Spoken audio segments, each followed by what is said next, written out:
Next to me is Miss Joe. Down there's the girl of the night, Miss JJ, and down there is Miss Lyha. JJ, why don't you tell us about your awesome book? So The Night Butcher is a romantic thriller slash tromance. I've been told I had to label it tromance. It takes you through a roller coaster of emotions from beginning to end. She is spice, a little bit of spice, a lot of bit of humor. Obviously trauma, torment, resilience, all rolled into one. That is about a nurse in Yuma, Arizona, and her best friend of 10 years, Cohen, who is a detective. And our detective buddy Cohen is a lot of bit of phenomenal. I've heard it's a good book, according to Natasha. It 1,000% is. It's amazing. He is hunting a serial unaliver that has been tormenting the city of Yuma, and come to find out the serial unaliver is going after women who look quite a bit like our main female character, Armalee, and our two main characters have a little bit more than just friendly feelings for each other. And they're both harboring these feelings kind of sort of in secret from each other, but are at that point where they're starting to want more from each other, but they're fighting those feelings at the same time. And some major things start to happen where they start to have to come out of hiding of those feelings for each other and realize them at the same time that the serial unaliver is ramping things up. And we go along that journey with these guys, and we need to see whether they are going to catch the serial unaliver, realize their feelings for each other, or if the serial unaliver is going to win over everything in the end, or if love is going to win out. Yeah, that's perfect. So before we deep dive into this book, what future projects do you have, and or events do you have coming up? So for future projects, I'm currently working on an interconnected standalone with The Night Butcher. It's called Haven. It deals with one of the characters out of The Night Butcher. The character is Marcus Nevins. He is Cohen's cousin that you meet about, I'd say, halfway through The Night Butcher. You meet Marcus, and he is a Yuma County deputy, and this one's going to be a lot spicier. It's going to deal with a Schmex club in Yuma and another serial unaliver, but our serial unaliver is going to be female. Yes, you're going to want to throw your Kindle again, but not in a bad way. You're going to want to throw it in a fun way. Because I'm going to surprise you with some good stuff. You're going to be like, oh, my Lanta.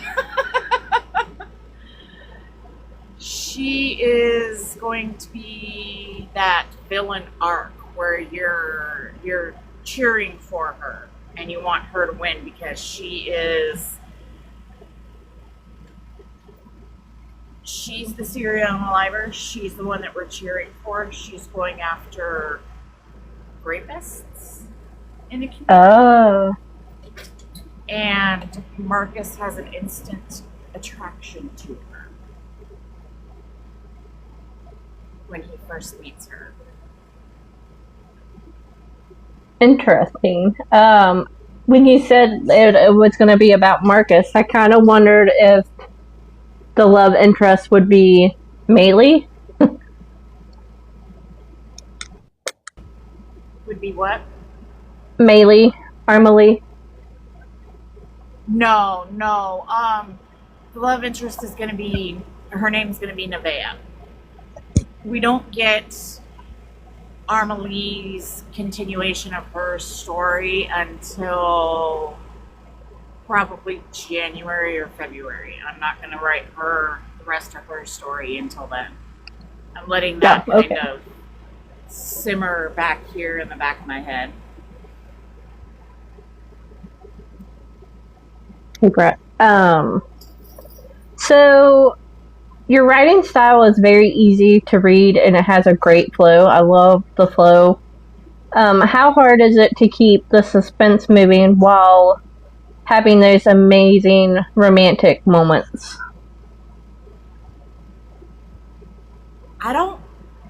That is a hard question.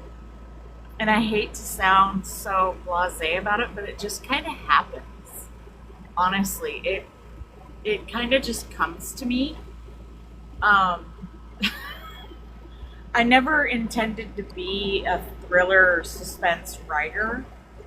I just kind of got into it with, I intended on being kind of like a romance writer. I just wanted to write contemporary, and then all of a sudden, The Night Butcher was born, and I was like, this is fun, and I loved doing what I was doing, and I loved writing the story, and then I started to envision Haven at the same time that I was writing The Night Butcher, and so it's like, well, here we go. This is what I'm going to be doing because it's fun for me, and I love doing it, and it flows for me.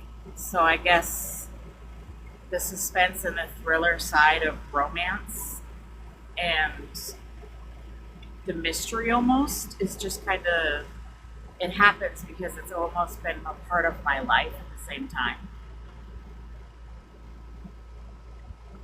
Yeah, I'm a big fan of your writing. Thank you. I actually was talking to Joe today and was like, man, I wish she would write a contemporary romance or something because her build-up is amazing, but then your suspense is just as amazing. So, like, it was a big surprise for someone that's not huge into horror or suspense. It was just that perfect mix of suspense and romance. It's like it comes naturally. I don't think I could do just a plain contemporary without a little bit of suspense to it. There would always have to be some sort of something happening in the background that wasn't quite just happy-go-lucky. You know what I mean? There would always have to be some sort of mystery and intrigue in the background of every story I wrote, I think. I don't know if I could do it. I really don't know if I could. I'd get bored with it, I think. I can see that. So Maylee, or Armalee, is such a strong and likable character. I mean, you have moments where you're like, what is wrong with you? You have this amazing man. Just believe in him. But then, so is she based off of anyone that you know in your real life? Me. A lot of me and who I was before who I am now. Because her story that she tells with her ex-husband in chapters 18 and 19, where she has to divulge her past with her ex-husband and what happened with him and her history of DV. That's my story, word for word. And what happened to me with my ex. And so a lot of her inner strength comes from me. And I was a nurse as well before I became disabled. So I pulled a lot of my own personal experiences and put them into her.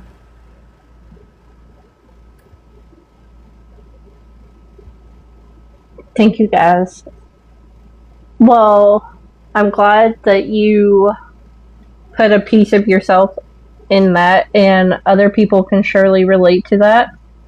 Um, was that a healing moment for you to share your story in that? Very much so. It was extremely cathartic to write that. It took a lot to write it, but it was very cathartic. I had to take a few days off to like heal after writing it and putting it out there because I had never really told the whole story since it happened. So, it happened 22, 21, 22 years ago. But I had never really told the whole story to anybody. And then I wrote it and got it out there. And that was huge. And then I took a few days off from writing and just kind of sat with that and with my truth being out there and knowing that people were going to read it. And I think having it out there and knowing that maybe someone else who maybe was either going through it at the time or had gone through it and would feel seen and heard, and maybe they would learn something from it, and knowing that someone else could live on. Yeah. That was also healing for me, in the hopes that maybe I could help somebody. Well, and I think you definitely will when people get it in their hands and read it and relate to it. Like you knew throughout the story that something had happened to her. You just didn't know the full extent. And when that comes to light, you're like, oh, now it makes sense. Right. You could tell that there was just something else deeper going on with her. Yeah. Cohen is sweet, but he has a little bit of an anger problem sometimes. But he's always very loving and has Armelie's feelings ahead of his own. Where does that anger come from? And was it a big part of the plot point for the ending? The anger comes from him. I think it comes from his work and everything that he saw on a day-to-day basis being a law enforcement officer. I think a lot of law enforcement, they carry so much, and first responders, they carry so much, that a lot of them do carry a little bit of extra anger, a little bit of extra sadness.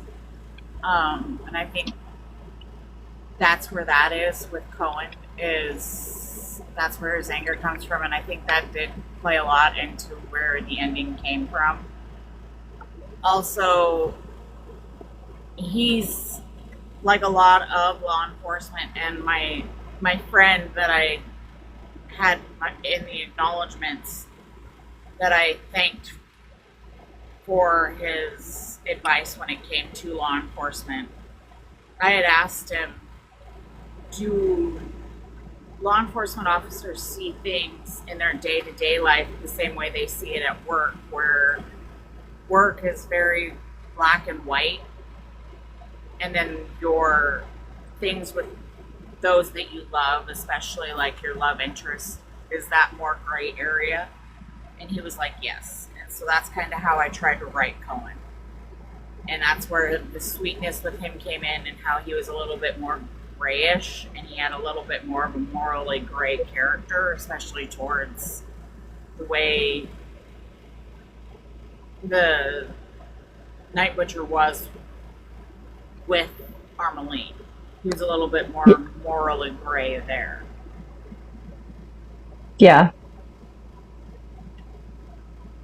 Yeah, because he was on that verge of, well, how do I protect her in a loving friend way and how do I do my job effectively?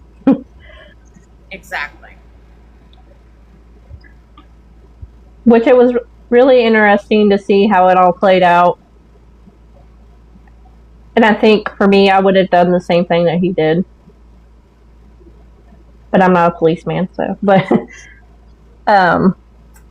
if the Night Butcher would ever go to film, who would you pick to cast Cohen and Armely?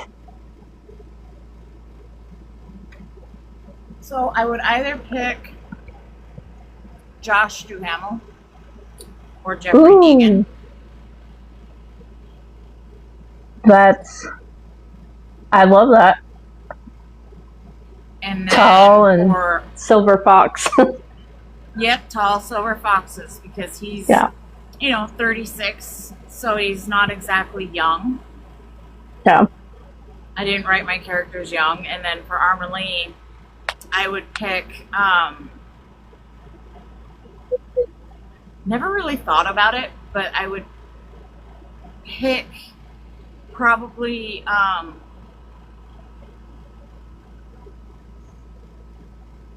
oh my god, I'm drawing a blank on her name.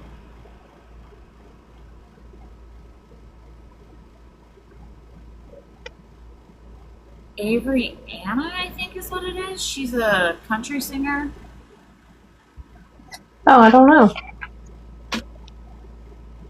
Why am I drawing a blank? There is an Avery Anna country singer with blonde hair. Yeah, and she's a little bit heavier set. Oh, this one's tiny. Oh. I don't know. Maybe. I was trying to think.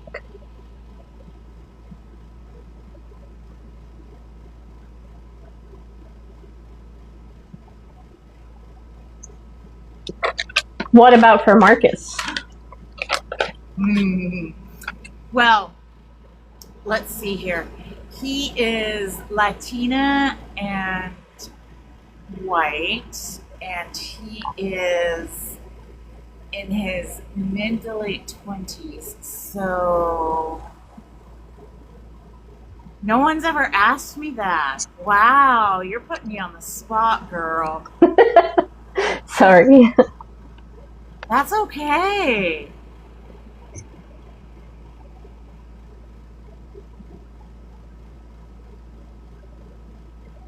I didn't really picture anybody for him. I just had this like tall, dark, handsome man with a beard. Right? And in Haven, he's going to be a little bit more clean shaven. Oh. Yeah, because after everything that happens. Yeah. Eyebrow raise. I can't wait. Okay. I'm at a loss for him. Girl, put me on the spot completely. That's okay. There we go. Lyha's like, here, look. Upper left. Yes, ma'am. Is that the guy that plays Lucifer? I don't have my contacts. Oh, Derek Hale. Okay. Oh, yeah. That would... He's yummy. Yeah. He is yummy. And he's kind of got the broodiness, but the humor. So, like, that would be good. Right. So, what was your most challenging scene to write, and how do you overcome those darker places that you have to go to? So, there were two that were really hard to write. One was in chapter 2, the very first attack scene, where Armely was attacked in her home. Yeah. And then the ending. That makes sense.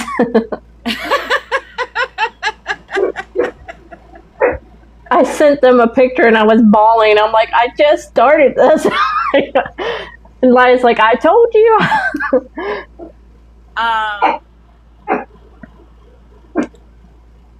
The first one, it was hard to write the first scene because I knew I needed to hook everybody and I needed to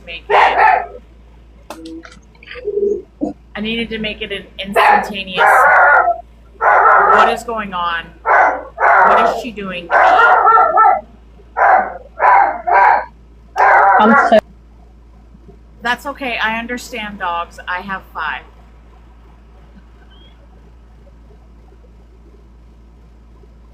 I can't believe you put that up there. And she steps away. Hey, it's fine. I have time to eat a glucose tablet. I'm sorry. It's okay. Like, I was ugly crying. It was so hardcore. She was so emotional. Aww. I didn't know you stepped away. I'm sorry. It's okay. But I had to show. You were talking about, you sent a picture, so I was like, oh, wait, I have this. Wait. No, I'm so... But that must feel good as an author to have that kind of emotional connection to someone that just reads your book. Like, that has to feel good. It To does. have that kind of impact. What it does is you feel bad making people cry. Like, the empath side of me like, I feel bad. Right. But I don't. Well, Like, because you want them to feel oh, something. Exactly. I'm sorry I made you cry, but I'm not sorry. Right. Because my author heart is like, yes, I actually, I connected with this person. Like, I had them by the feelings, like literally gripped them to the point where I brought them to tears, because I'm the type of reader that I've only ever cried twice at books. There's only 2 books in the world that have ever made me actually cry. And so it makes me feel so good to know that my book has done that to so many people. Oh gosh, Lyha, you cried? No, I didn't cry. But I did go and look her. I went and found her and it was like, JJ, what the hell did you do? JJ. Did I not? Yeah. Yep. She even told her that she was going to throw her Kindle a couple times. But it's good that, we were so connected to the characters. Yeah, and it just it makes me just like so, especially with it being my first book, like I'm in awe that I could do that. You know what I mean? Like, I know. Well, it goes so to speak proud of about it. but it goes to speak about your what Kay was saying in your writing style, how it's really good. It really is. Really It's amazing. good. Thank you guys. Yeah.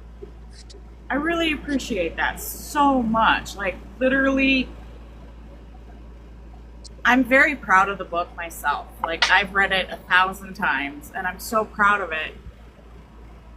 And I all would be I ever too, yeah. wanted was all I've ever wanted to do is write. And I'm so happy that I was able to get it out. And what I only wanted out of it was to connect with somebody and to make somebody, to have somebody like it. And the fact that I could connect with people in the way that it has, it's beyond my wildest dreams. And I've just been riding this high ever since it came out. And ever since I had my ARC readers tell me what they've told me, and the few bad reviews I've gotten, I'm just like, you know what? That's okay. Reading is subjective. Yeah. And I've taken them to heart, and I've tried to learn from them, and tried to improve my writing going forward in Haven.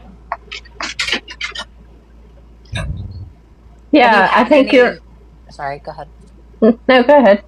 I was just going to ask if you had any memorable interactions with people that have read your book, personally, where it's affected you, like touched your heart? So I've watched a few of my ARC readers finish it, and it's been amazing to see them go through the ups and downs and the emotions. And I've had a few messages that have been very personal, especially about the chapters 18 and 19 where I shared the domestic violence, and those have absolutely touched my soul. And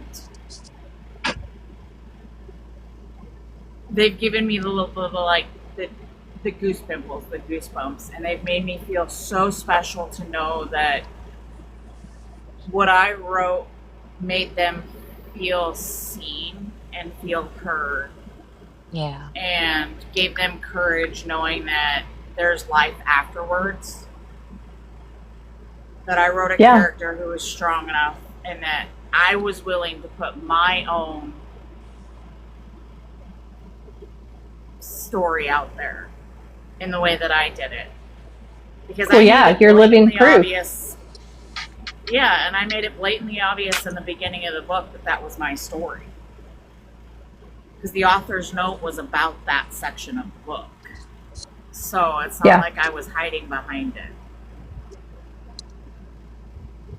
Well, and some of the humor, I can definitely see you in it. So I think it was a good homage to everything that you've been through and what could happen after that.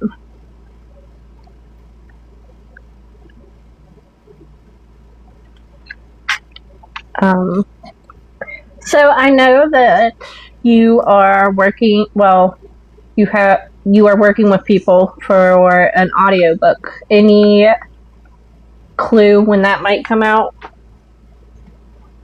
So it should be finished recording the beginning of September. And so I'm hoping the middle to end of September is when it should come out. Oh, wow. Yeah. I'm hoping. That's so exciting. I'm working with Todd Boyer, the voice of Todd, and Miss Crystal Christ.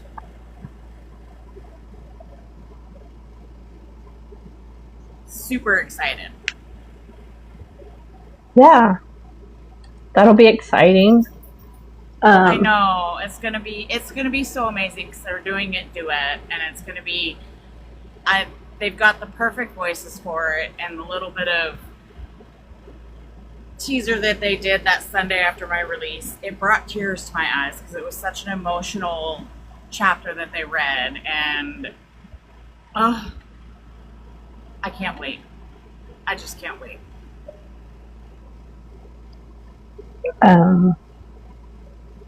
It's gonna be so a little. Yeah, I can't wait either. Everybody's like, yeah, it's gonna be so great. We have a lot of audio book readers, or listeners, so hopefully that'll restart everybody sharing your book. And and I plan on doing little postcards of the audiobook cover on one side, and then on the back of it I'm gonna do signature plates of mine, Todd's, and Crystal's signatures, and then have a QR code for the download of the audiobook. That'll be so amazing. I haven't seen that done before. And a QR code to get to my website, to where you can download, to where you can get to my website to get a physical signed copy of the book. If anybody needs JJ's website, Lyha has posted it several times, and she will keep posting it randomly. You can go check out her website and see all the good stuff. Lyha has an awesome blanket that she likes to show off all the time that she got from there, and it's just a lot of cool things. 2 seconds, I'll bring it up.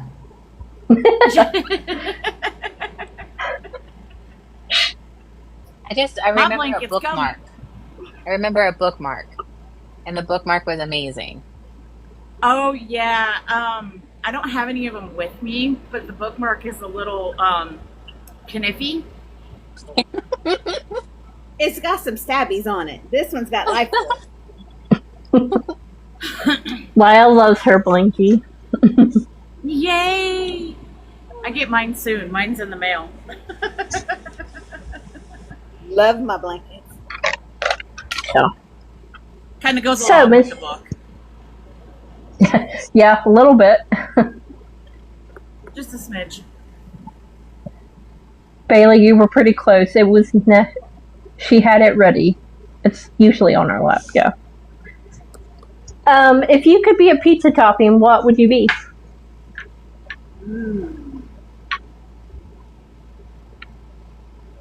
Cheese. Because everybody Melty, spreadable. I thought you were going to say because your sense of humor. melty, spreadable, and everybody wants it. I love that. Melty, spreadable, and I gotta be everywhere at once.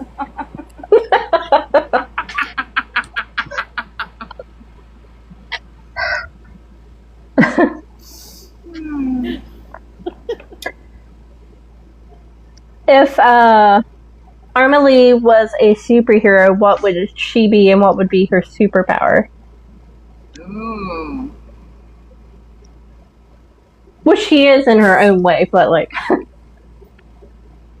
to go through all that, you're kind of a badass, so. Well, let's see here. Captain Sava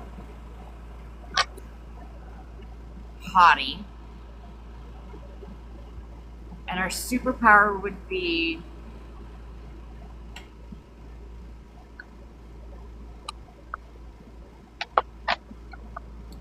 take a man down with one little kiss.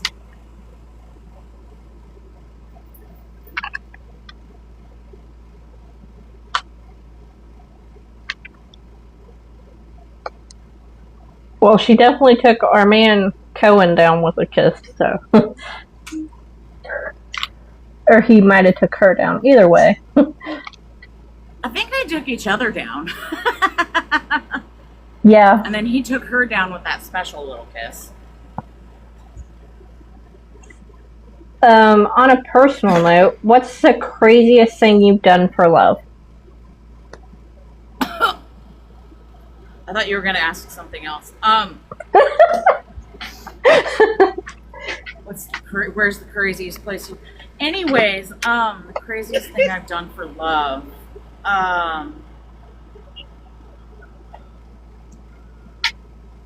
Move from Idaho to El Paso, Texas. Oh, wow. Yeah, it's for the man I'm currently married to. I was married to him at the time.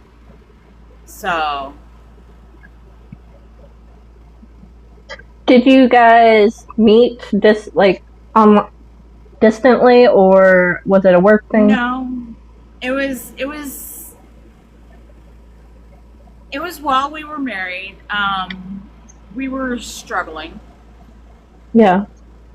And to save our marriage, I moved from Idaho to El Paso, Texas, and we worked on our marriage for about a year while living in Texas.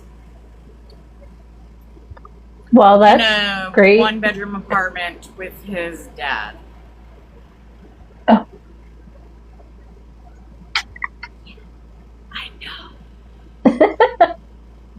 Well, you guys seem super happy now, so it all worked out for the best. 21 years. We're good. Well, congratulations. Thank you. We just hit 14, me and my husband, so. Congratulations. Thanks. You often call this book a tromance or tromance. Mm-hmm. Where did that come from? So, Addie Renee She's another indie author.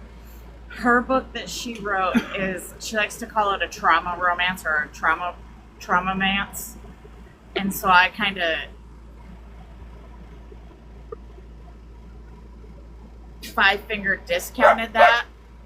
No, Daphne, nobody wants to hear you. This night of the little dogs. Right? Hey!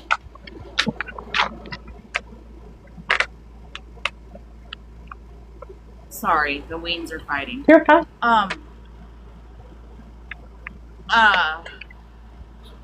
She calls what she writes kind of trauma-mance or trauma romance.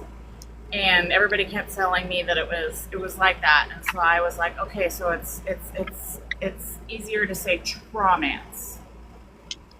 So I five-finger discounted the traumamance and called it a traumance. From Addie Renee. Well, but she wrote a really good book called Never Stop. Never Stop? Yes. Okay. Well, it Give me seems 1 to have second. stuck, so you're fine.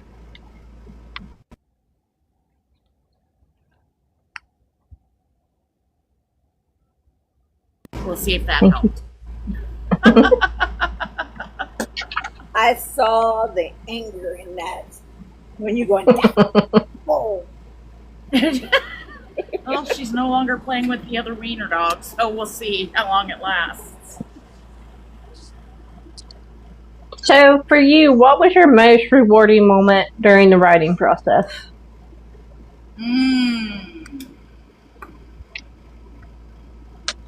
When I finished my manuscript and I was able to send it to the editor. Yeah, I bet that would be an amazing feeling. Yes, I went out and had a night out on the town with some friends. Yes.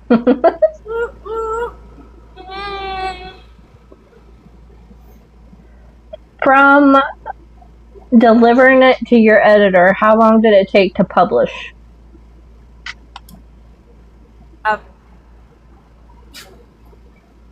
About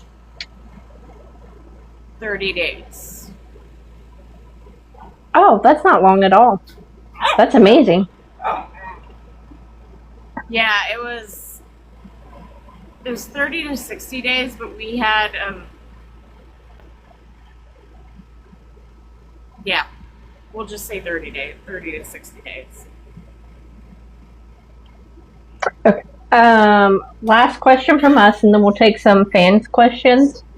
If you were stranded on an island, what 3 items would you want to bring?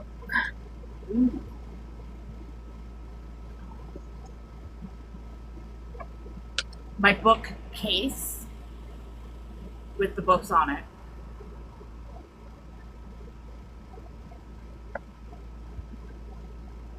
Because that's a bookcase. Okay.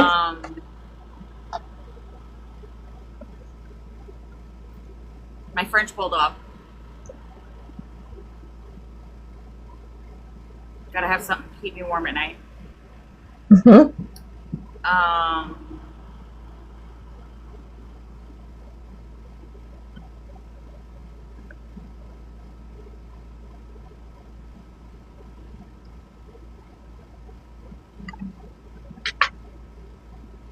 My Spotify playlist.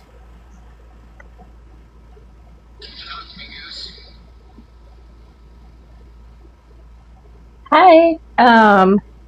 What's some of your favorite songs from your playlist? Ooh. Let's see. Girl.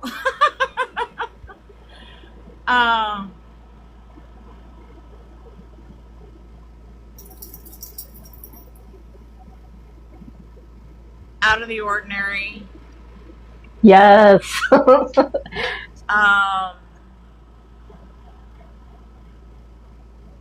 I'm Not Okay. Oh.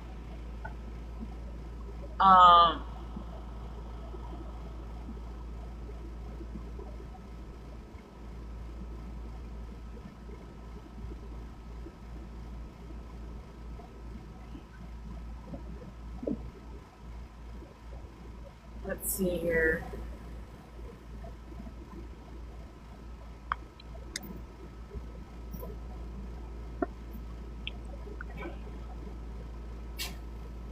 Someone in this room. I don't know that one. It's by Bailey Zimmerman and Jesse Murph. Oh, yes, I do know that one. All right, fans, let's get the questions rolling. Ready for this? This is my favorite part. Ooh, Bama wants to know what author got you wanting to write.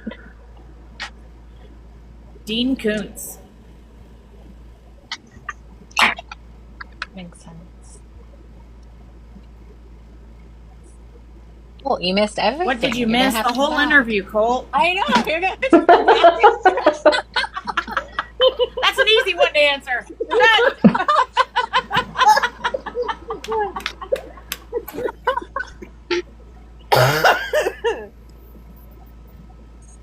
Wait, what was this? What was this, Lyha? Well, she had her first one. She did the bookcase with books, and then she had her French bulldog Dog. her Spotify playlist. She still owes us 2 more. Dos más. Oh. She said 3 things. Was it 3? I thought it was top 5. My bad. 3. Sorry, I could have said 5, but Penny. Bailey wants. Lyha's trying to sneak things in. I got you. Love it. I'm over here just having fun. Leave me alone. Bailey wants to know if someone struggled to like the book, what would be one thing you hope they would take away from it? No, she didn't. Question, girl. That is a good question. Struggled to like it. What do you hope they would take away from it? For me, I would hope that people would know that there's always light at the end of the tunnel. Like, there's always hope. From a fan. The resilience part of the book. Yeah, the resilience part of the book is something that I would hope they would always take away from it. Oh. Because that's one thing that I always... she just yelled at Daphne. Deb wants In my defense, Daphne is Dan's dog now, not mine. So Deb wants to know, how hard was it to write yourself and your traumas into the character, and how much healing came from it? You know, for me, it was actually pretty easy to write my traumas into the characters because I've been through a lot of therapy. And I'm a talker, if you can't tell. No, not you. Not you at all. And so I played that into writing. And so I did that and let it go. Just went with it. Mm-hmm. Colt asks, what is your favorite trope in this book? Friends to lovers. No, thank you. JJ, you know, isn't her hair like just on point today? It just looks great. Anyway, JJ. You know, I am not a fan of Friends. Squirrel. Your book, though, you got it. It is. Thanks. It is. Yeah, I think we all lean more towards enemies to lovers, but this book just hit a different spot for, I think, everybody that's read it so far. I appreciate that. Thank you. Colt wants to know, what was your favorite line? Ooh, Hard.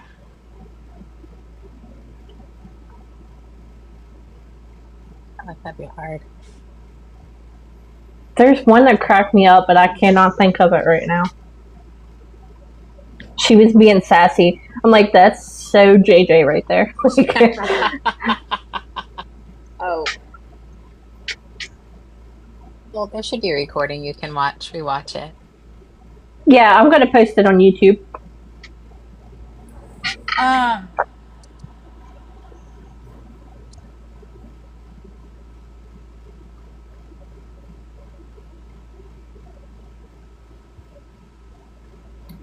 I honestly can't remember off the top of my head. I used to have a bunch of lines written down somewhere.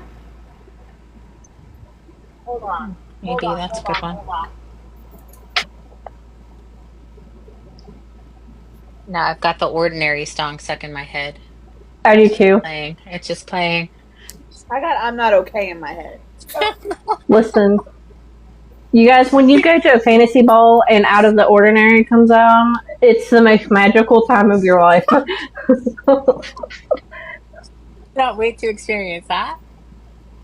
Thank you. It's amazing. My favorite line was Armelie's, I guess that which we ignore always comes back to bite us extra hard in the ass when we least expect it to.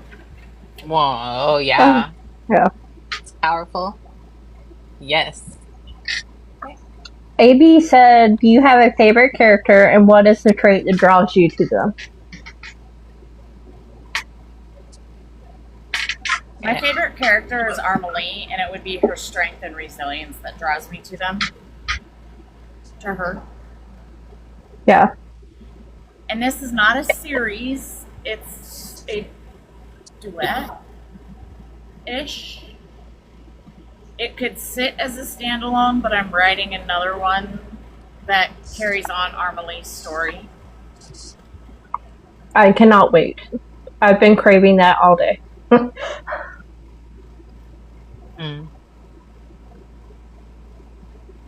Once in a Lifetime. Is that a song? It is. Okay.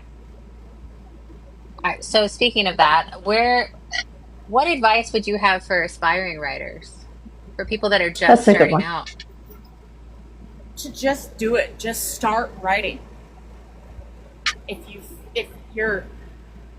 have the story and you know that you feel it, just start doing it. Just start doing it and get it down, get it out. Don't worry about the why or the how or anything. Just start doing it. And everything else will come. Everything else will happen.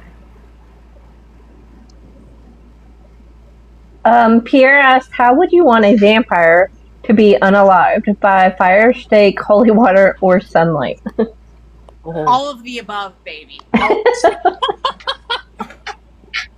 a violent human being sometimes. She doesn't have a vampire, but what's your favorite vampire, and what if the end is too emotional and too real and really hard to write? What if the end is too emotional, too real, and really hard to write? Well, this ending was emotional and real. You just do it, but you take breaks. And Bad. you have to, you write it and then you step away. You write it and you step away. Yeah, I imagine you have And to. you remember to give yourself grace while you're doing it, because it's okay to be emotional about it, and it's okay to cry, and it's okay to have that emotional connection to your characters, because these are people that you've lived with for months. I mean, and some people it takes years to write, so it's okay to feel this strong connection to these characters. And if it's a death of a character, if it's a death of whatever, you need to make sure that you are allowing yourself to go through what you need to go through to let them go, let them move on, but you still need to get your story out at the same time. So you have to process those emotions as well. Allow yourself to do it. Do you ever get blocked? Like where you I just like do. nothing is coming. Nothing is coming Yep. and you feel like like your characters have just like vanished and disappeared from you and then you feel like half empty and you're like, where did everybody go? Where are you? Yes, ma'am, I do. What do you do? How do you handle that? I put my laptop away. I hide it Just away? so I don't even see it. Yeah. And then I go take a shower. I wash myself completely head to toe. And then I find something else to do, something more refreshing, and give my creative mind, my writer's mind, a break. And I usually, for me, my other creative refreshment is reading. That's my other joy. That's my other love is reading. And I have probably, and keep in mind, I live in a fifth wheel. And my other fifth wheel that we have is my writer's nook / book nook that my son lives in. And the living room is where I have all my books and my little desk. I probably have 100 some odd books out there in a fifth wheel. So I read a lot. But I'll sit down and I'll read and I'll go through, I read maybe a 300-page book in a day. Just Wow. because I love to read. And that will refresh my brain. And next thing you know, I'm ready to write again. They'll be talking to me again. And they'll be ready to get their story out again. Cool. Thank you. You're welcome. That is cool. Alright guys, so if you want to find Miss JJ, Lyha's going to post a link. Is there anywhere else, like they can find you on all social media, or?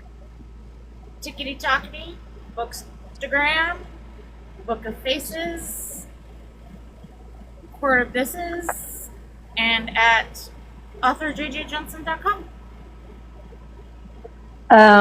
We also have a bookish Discord that everybody is welcome to if you're interested. It's in my bio. I think it might be in Lyha's. It will be today. I gotta make my list. Okay. I keep forgetting to make You can always message one of us and we'll get you in there.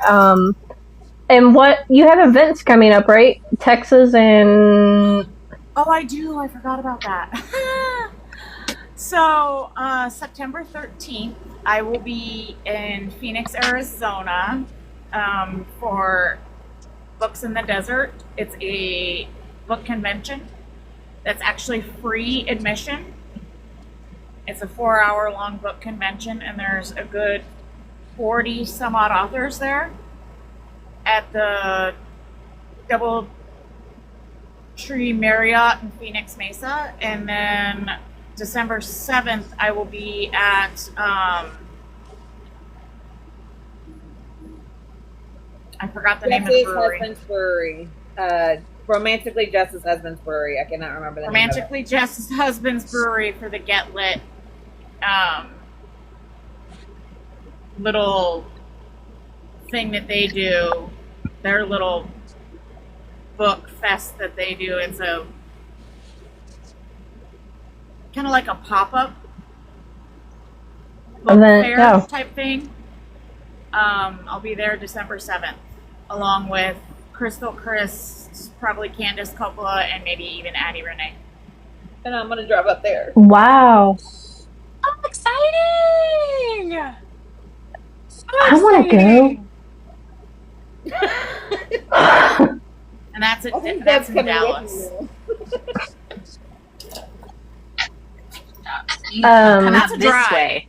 That's a Come out this 16-hour way. drive. I'm driving from the tip of Arizona near California all the way over. To the Panhandle. Wow. That's We'll But just I'm make a doing it. loop up north towards me and Joe. I might have to, girls. I might have to. Yes. It's not like I have All anything right. better to do with my life, but right. Like I think I just saw one for Pennsylvania. You I don't did know where Pittsburgh. that Pittsburgh. Yeah. Yeah, so we have them. We have them up here. Come and visit. Just not in the winter because it's really bad in the winter. Yeah, I don't do cold and wet. That's why I live in Arizona. May's like the perfect time. Yes, it No is. snow and it's Definitely. cool. I like to go All right, back home to guys. Montana in Oh, August when it's 120 degrees down here. That makes Montana. sense. You're supposed to have really pretty lakes. We do. Really I grew up pretty in small lakes. town Montana. Ooh. Kentucky. Thank you, ladies. I love you. Thank you, Thank you. JJ. It's You such a guys go pleasure. check her out. Bye, Guys guys. Thank you. Bye. Bye. Got me.